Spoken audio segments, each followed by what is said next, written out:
पाकिस्तानी सेना ने किया भारतीय मिसाइल गिरने का दावा। कहा पाकिस्तान के पंजाब प्रांत में गिरी भारतीय मिसाइल, भारत ने नहीं दिया कोई जवाब। भारत के 5 राज्यों के चुनावी नतीजे बने विदेशी अखबारों की सुर्खियां। न्यूयॉर्क टाइम्स और वॉशिंगटन पोस्ट ने योगी को बताया मोदी का संभावित उत्तराधिकारी। यूक्रेनी राष्ट्रपति के ढीले तेवर देख नरम हुआ रूस। ह्यूमन कॉरिडोर बनाने के लिए सीज फायर जारी। तुर्की में हुई मुलाकात में भी बातचीत हुई नाकाम। नमस्कार, मैं हूं संजय सेठी, आप देख रहे हैं जेएसडी टाइम्स। पाकिस्तान ने दावा किया है कि भारत की तरफ से दागी गई एक मिसाइल उनके पंजाब प्रांत में आकर गिरी है।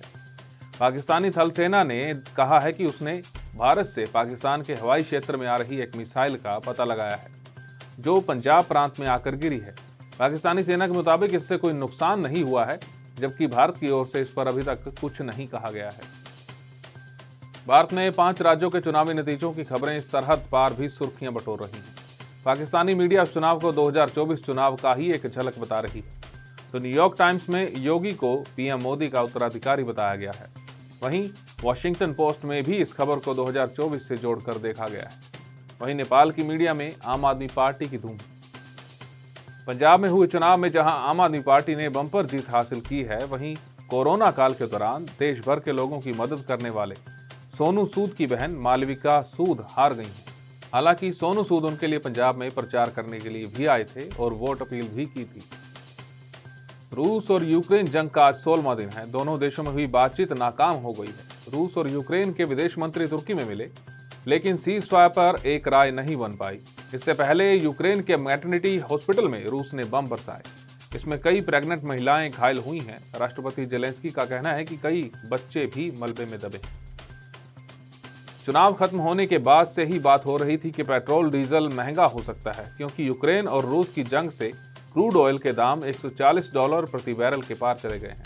कच्चा तेल महंगा होगा तो पेट्रोल डीजल की कीमतें बढ़नी तय मानी जा रही हैं। पश्चिम बंगाल के खड़गपुर शहर में एक इलाके में मौजूद बीजेपी कार्यालय में देर रात आग लगा दी गई, जिससे बीजेपी कार्यालय जलकर राख हो गया। बीजेपी का आरोप है कि टीएमसी समर्थकों ने आग लगाई। हालांकि पुलिस मामले की जांच कर रही है। मेटा ने व्हाट्सएप वेब को ज्यादा सिक्योर बनाने के लिए कोड वेरीफाई नाम का ब्राउजर एक्सटेंशन पेश किया है, जो यूजर्स को बताएगा कि वो जिस व्हाट्सएप वेब का इस्तेमाल कर रहे हैं वो ऑथेंटिक है या फिर नहीं। व्हाट्सएप ने इसके लिए क्लाउडफ्लेयर के साथ पार्टनरशिप बढ़ाई है। रूस और यूक्रेन की लड़ाई का सीधा फायदा भारतीय बाजार को मिल रहा है। बॉम्बे स्टॉक एक्सचेंज का मार्केट कैप गुरुवार को 251.8 लाख करोड़ रुपए रहा, जबकि ब्रिटेन की कंपनियों का वैल्यूएशन 2.49 लाख करोड़ रुपए रहा। इस लिहाज से भारतीय बाजार का मार्केट कैप 6ठे नंबर पर है। इतिहास में ऐसा पहली बार हुआ है जब भारतीय बाजार ब्रिटेन के शेयर मार्केट से आगे निकला हो।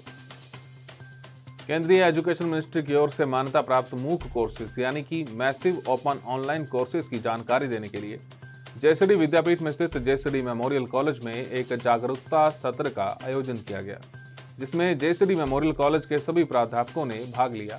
इस दौरान इन कोर्सेज की वैल्यू, उनसे जुड़े क्रेडिट सिस्टम और रजिस्ट्रेशन सर्टिफिकेशन के बारे में पूरी जानकारी दी गई। अब बात आज के इतिहास की। जापान में आज ही के दिन 2011 में तेज भूकंप आया था। उसने नॉर्थ ईस्ट जापान को हिलाकर रख दिया था। इसके करीब 20 मिनट बाद सुनामी लहरें उत्तर के प्रांतों में और दक्षिण के ओकिनावा द्वीप से टकराई। इससे वहां भारी तबाही मच गई। 15,000 से ज्यादा लोग मारे गए। नेशनल पुलिस एजेंसी के मुताबिक 2,000 से ज्यादा लोग आज भी लापता हैं। समुद्र की लहरें फुकुशिमा दाइची न्यूक्लियर प्लांट पर भी घुस गई। खारे पानी से रिएक्टर पिघल गए और धमाके होने लगे। इससे रेडिएशन फैल गया। हमारी इस खास पेशकश में फिलहाल इतना ही। देश और दुनिया की तमाम खबरों के लिए आप देखते रहिए जेएसडी टाइम्स।